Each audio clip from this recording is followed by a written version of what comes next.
Moin Moin und willkommen auf meinem Kanal. Heute mal aus dem Auto, weil es wird frisch. Ich sehe gerade auf mein Auto, wir haben -7 Grad und es könnte sein, dass es noch runter geht bis auf -9 Grad. Also zieht euch warm an und ich würde mich freuen, dass ihr mitkommen würdet. Wo bin ich hier eigentlich? Ich bin hier im großen Haaler Gehege. Das ist bei Barlow in der Nähe von Hohenwestedt. Das ist im Landkreis Rendsburg-Eckernförde in Schleswig-Holstein. Die Strecke, die ich mir rausgesucht habe, ist ungefähr 13 Kilometer lang. Und wie gesagt, es wird frisch. Ich würde mich freuen, wenn ihr wieder mitkommt. Also dann warm anziehen. Oder wenn ihr auf dem Sofa sitzt, nehmt euch noch einen Kaffee und einen Tee und genießt es bei muckliger Wärme. Aber wir gehen dann erstmal los.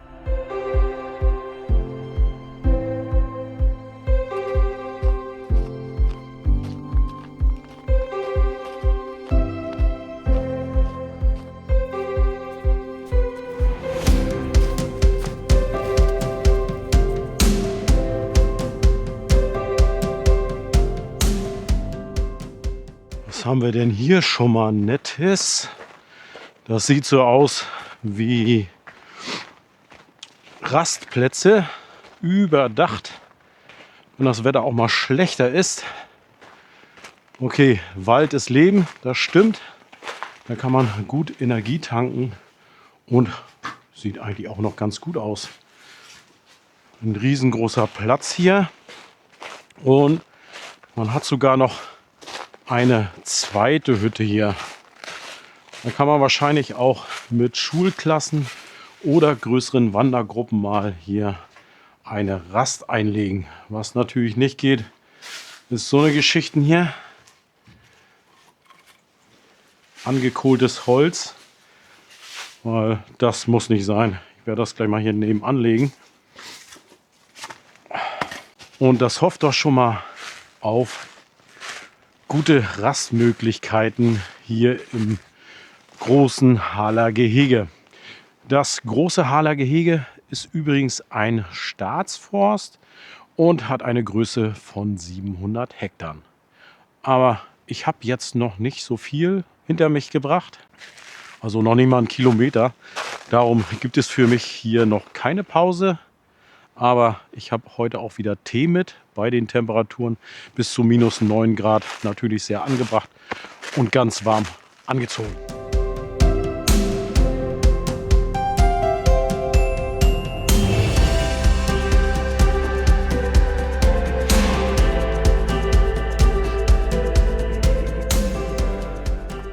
Gerade in der Sequenz habt ihr auch gesehen, ich hoffe, ihr habt es gesehen, waren jetzt zwei unterwegs mit Langlaufskiern. Also auch hier oben in Schleswig-Holstein ist es zurzeit möglich, mit Skiern unterwegs zu sein. Ihr seht das ja, beim zweiten Mal kam auch wieder richtig viel Schnee hier runter bei uns. Und da ist natürlich Wintersport angesagt. Auf meinem anderen Kanal beschäftige ich mich ja mit Wildkameras und da ist wieder das Problem, da werde ich wohl wieder länger die Kameras im Wald lassen müssen, weil Schnee ist immer so ein Problem, weil der würde verraten, wo die Standorte meiner Kameras sind. Also lasse ich sie immer draußen, bis der Schnee weg ist. Aber weiter geht's jetzt hier auf der schönen Wanderung. Ich hatte ja was gesagt von -8 bis -9 Grad die Temperaturen.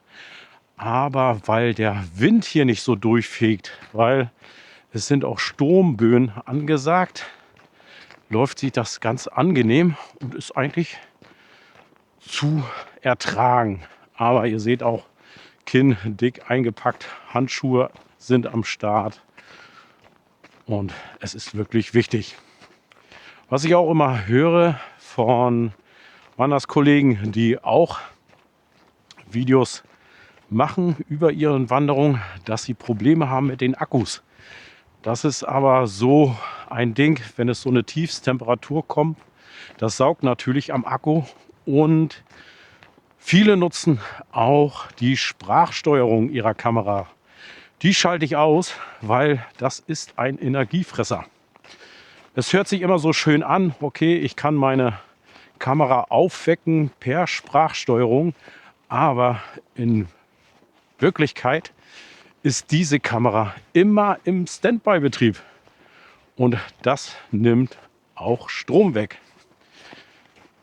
Es ist nicht so viel Strom, was da rausgeht, aber bei Kälte ist das halt so, da gehen schneller die Akkus leer. Ich rate euch, macht es ohne Sprachsteuerung, schaltet eure Kamera ein und aus und dann habt ihr hoffentlich länger was von euren Akkus.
Schade, dass ich da die Kamera nicht mehr anhatte, weil gerade wo ich hier bei der Grünfläche vorbeigegangen bin und meine Kamera danach ausgeschaltet habe, guckte ich so nach links und da guckt mich einfach ein Rehbock an. So Entfernung 5 Meter. Er stutzte, 3 Sekunden später haut er denn ab. Das wäre doch mal eine geile Aufnahme gewesen, wenn ich noch mal schnell die Kamera nach links geschwenkt hätte.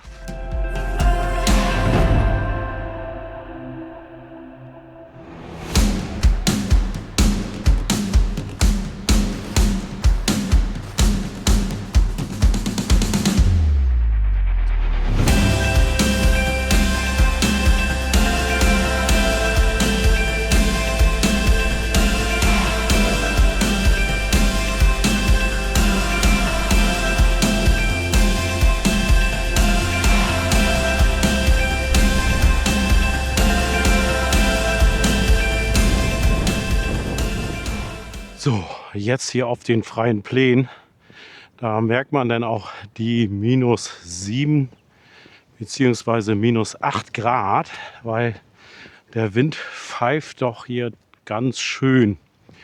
Ich hoffe mal, das geht hier nicht mehr so lange. Es müsste eigentlich nur noch 1 Kilometer sein. Und ihr seht, ich habe Asphalt unter meinen Füßen. Dadurch konnte ich aber meine Eispickel für die Schuhe ausziehen. Weil im Wald ist es doch teilweise ganz schön überfroren. Ich hatte euch gerade mal einen Stein gezeigt mit der Aufschrift Ob Ewigkeit ungedeelt. Das ist der Leitspruch aus dem Vertrag von Rippen. Dort wurde die Herrschaft zwischen dem Herzogtum Schleswig und dem Herzogtum Holstein beschlossen. Noch ein weiterer wichtiger Punkt war die Eiche dabei. Das ist eine sogenannte Doppeleiche, die zum 50. Jahrestag der Erhebung Schleswig-Holsteins gepflanzt wurden. Wieder mal ein sehr historischer Punkt. Und hier wieder mal ein Rastplatz. Solche Doppeleichen sind übrigens in Schleswig-Holstein weit verbreitet.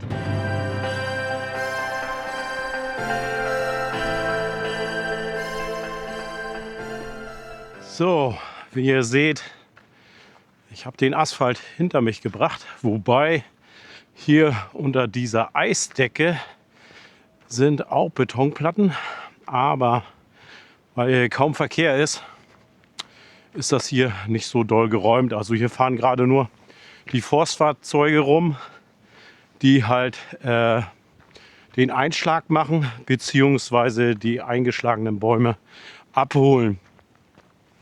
Ich habe darum auch meine Eispickel wieder unter die Schuhe geschnallt. Ich habe jetzt weit über die Hälfte hinter mir gebracht und es wird wohl mal Zeit, mir ein Plätzchen auszusuchen, wo ich einen Tee trinken kann.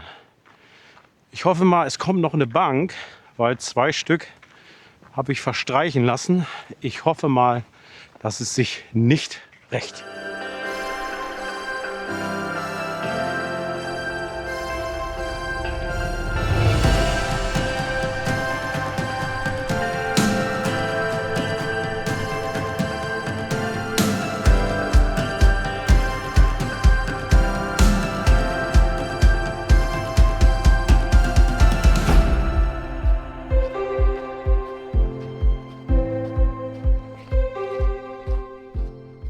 Jetzt wird sogar so ziemlich zum Abschluss noch der Weg etwas schmaler und ich habe immer noch keinen Pausenplatz gefunden.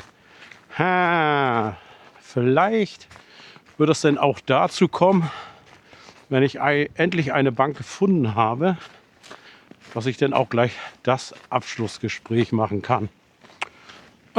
Aber ich gehe mal hier weiter, mal sehen, wo mich das hier hinführt.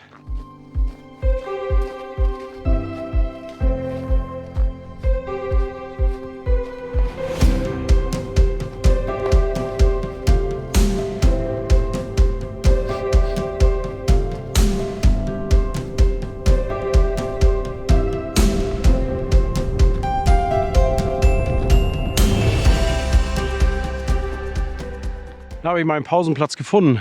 Ich mache die Bank mir gleich noch ein bisschen sauber und packe mir da eine Unterlage runter und dann werde ich hier erstmal einen Tee trinken. Ich habe jetzt über 10 Kilometer hinter mich gebracht und das letzte Stück bei dem engen Weg war doch etwas anstrengend. Durch den gefrorenen Boden und dem Eis war das Laufen dort doch sehr schwierig, weil durch die Forstarbeiten vorher war der Weg teilweise ganz schön verfahren und man musste sich ganz schön anstrengen und es ging immer leicht bergauf. Aber wie gesagt, ich mache hier erstmal ein Päuschen und dann gehe ich die letzten 2,5 Kilometer bis zu meinem Auto mit einem kleinen Zwischenstopp, wo ich euch noch das Fazit zu diesem Wanderweg gebe.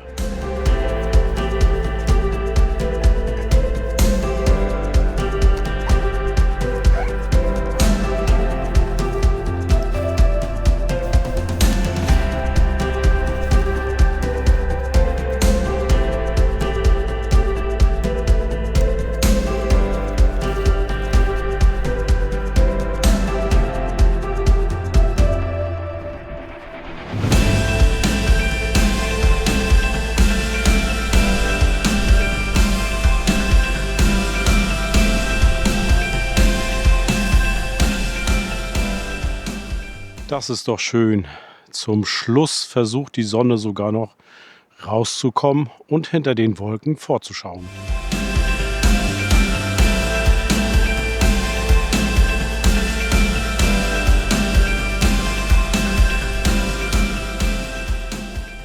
So langsam neigt sich diese frostige Tour dem Ende. Ich habe jetzt noch grob 1,4 Kilometer, bis ich wieder beim Auto bin. Und dann habe ich auch eine Strecke bei gerade frostigen Temperaturen von -7 Grad in einer Länge von 13,2 Kilometern.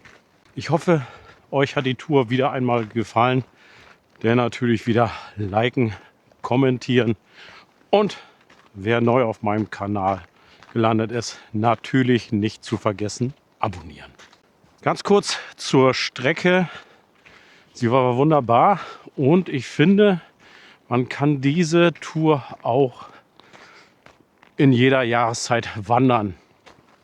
Bis auf das kleine Stück, wo ich sagte, was ein bisschen verfahren war durch die Forstfahrzeuge. Da könnte es sein, dass es ein bisschen schlammig wird, aber es wird begehbar sein. Es gibt ab und zu über den Wegen Furten, wo so ein kleiner Wasserlauf ist, aber auch das ist kein Problem, weil entweder ist er nicht so tief oder nicht so breit. Bei einer Stelle, die ich auch gefilmt hatte, wo ich rübergelaufen bin, die war allerdings etwas breiter. Im Sommer nehme ich aber an, dass dort nicht so viel Wasser lang fließt. Außer wir haben mal wieder einen verregneten Sommer. Rastplätze hat man eigentlich auch immer wieder gefunden. Das war auch nicht das Problem. Immer wieder Bänke. Und ich musste mich doch ziemlich zeitig entscheiden, wann ich mal eine Pause machen sollte. Also sofern man hier auf dem Wanderweg ist, also auch hier markiert durch solche Pfeiler, also blaue Strecke und rote Strecke. Ich bin gerade wieder auf der roten Strecke. Ist es alles kein Problem. Das soll es denn auch gewesen sein. Und ich freue mich, dass sogar meine Technik durchgehalten hat. Sowohl das Mikrofon als auch die Kamera. Es ist immer noch das erste Akku in der Kamera drinne und es ist sogar das kleine Akku mit, glaube 1350 Milliampere von der DJI Action 4 und es ist noch fast halb voll. Also vielleicht helfen meine Tipps, wie ich meine Kamera einstelle, euch weiter und ihr habt keine weiteren Akkuprobleme. Also die Sprachsteuerung der Kamera ausschalten. Dann heißt es für mich, wie immer zu sagen, bleibt schön gesund und bis bald. Tschüss.